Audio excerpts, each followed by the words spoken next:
Hello and welcome. Today we have a treat for you, something more modern, so you can compare and see differences between some vintage clubs and some more modern clubs. And we're not going to do a full-on comparison in this video. This is just a little introduction here.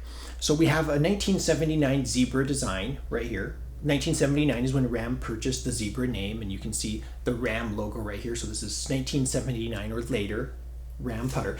And we have a 2017 O-works 7S black putter in this lovely magnetic case here. Pretty cool.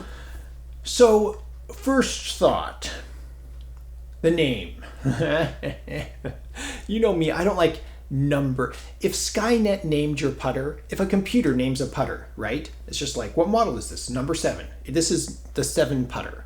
And then we're going to name it 7S because the slant hosel. Really exciting.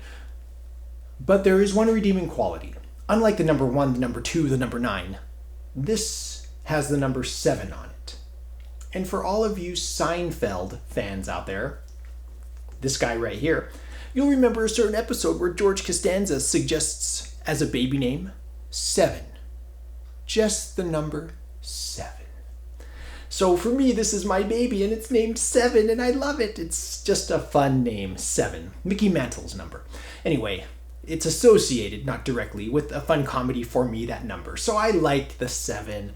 I've hit the number 7 with the double bend shaft, and the 7 tank, and the 7S. I like the look of this one a little bit more, but they'll also talk about how this is not face balanced, so it's slightly toe biased here.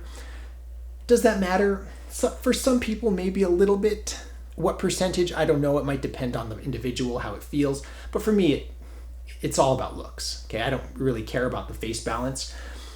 By way of comparison, the Ram Zebra putter is face balanced. So can you see how this face is level right here? So we have a lovely face balanced putter here. So we've had a chance to putt around with this for a little while, and I thought it would be fun to make a little video. But first things first, we need to get over to that review table and have a closer look. I don't know if anybody cares about the head cover, but it's magnetic, it's shiny. Lots of marketing going on here. Oh, kind of a two-tone action going on right there. It's a head cover. The putter itself, it's easy to identify. 7S O-works black. You can see the 2 removable weights. Why would you remove them? I don't know. When you get custom fit, I imagine if you wanted a heavier putter, they would just swap these out. Just checking this torque. This is a tailor-made. This was for a driver. No, maybe a fairway wood. We have so much stuff kicking around here. Anyway, these torque bits will work for these weights, removable weights. So I love the sole. I really like this pattern they put around the prongs here on the aft portion of the putter. Really nice looking glossy sole. This to me just looks stunning. The micro hinges, as they call them, you can see here, micro hinge. To me, I would call these micro springs. With anything, you're going to get an elastic deformation across your face insert, and that's all this is, all right? So call it what you want, marketers, but they're just little springs. I don't know about this. Dear Odyssey, why did you put a sticker right here? I don't want to touch that. I don't want to peel that off. I'm going to have to replace it with one of my boys' Paw Patrol stickers if that does come off. And here you can see the distinguishing feature between this and the number 7. This is a slant hosel with a shaft over hosel design. So that's what creates this toe heavy, this toe biased balance right here, whereas the number 7 will be face balanced. So it gives you a different look at a dress. Should I roll in a Callaway golf ball here for a dress? Oh dear, talk about the branding going on here today. So the alignment lines look beautiful. I like how everything seems to create this nice alignment, especially dynamically as I swing this. It looks very good. The prongs right here will pick up, while I have it here, the prongs here will pick up a golf ball. Easy to scoop your golf ball off the green. And as we look at the back of the head here, you can see there is actually a cavity back here with a recessed Odyssey. And you can see there's several layers involved. But I like this smooth transition. To me, this is very pleasing to my eye, especially with this black shaft. And if you look closely, you can see some nicks. To me, I always describe patina as metal oxidizing in an interesting fashion. That's patina to me. That's just what I like to call it. But I mean, this has lots of nicks on it and it looks like it's full of character. I love seeing stuff like anything that gives it character without being abused. I really like. So here's the Odyssey label on the shaft. You can see Odyssey marketing here, #1 putter in golf. And then we have a Flatso 3.0 Super Stroke grip. This looks aftermarket to me. I would expect to see some Odyssey branding on here if it were not. And that's the nice thing about this modern day and age, is you can customize these things to however you want them. Whatever length, whatever weight, with removable weights, micro hinges, micro springs. I think we need to get this out on the green and hit a few balls.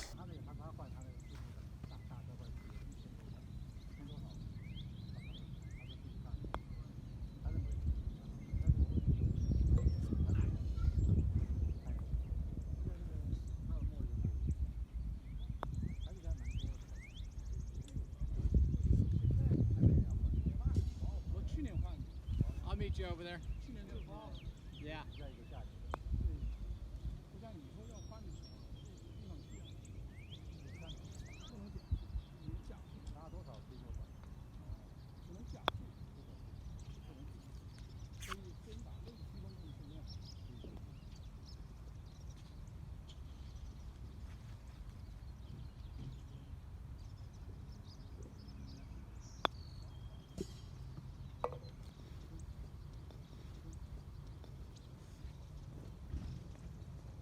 See if I can do it again.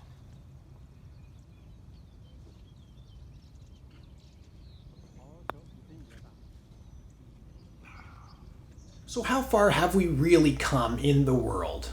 This Ram Zebra putter right here is user serviceable with weights that the user can move to change the weight. User serviceable weights. I wonder where that ended up. Oh, look, we still have removable weights. User serviceable. I can't imagine ever pulling these out. Maybe if you wanted a heavier putter or something, you could. It seems more cosmetic, but it is there still. So good job, Zebra putter, user serviceable weighting system. Now, for me, this is mostly looks.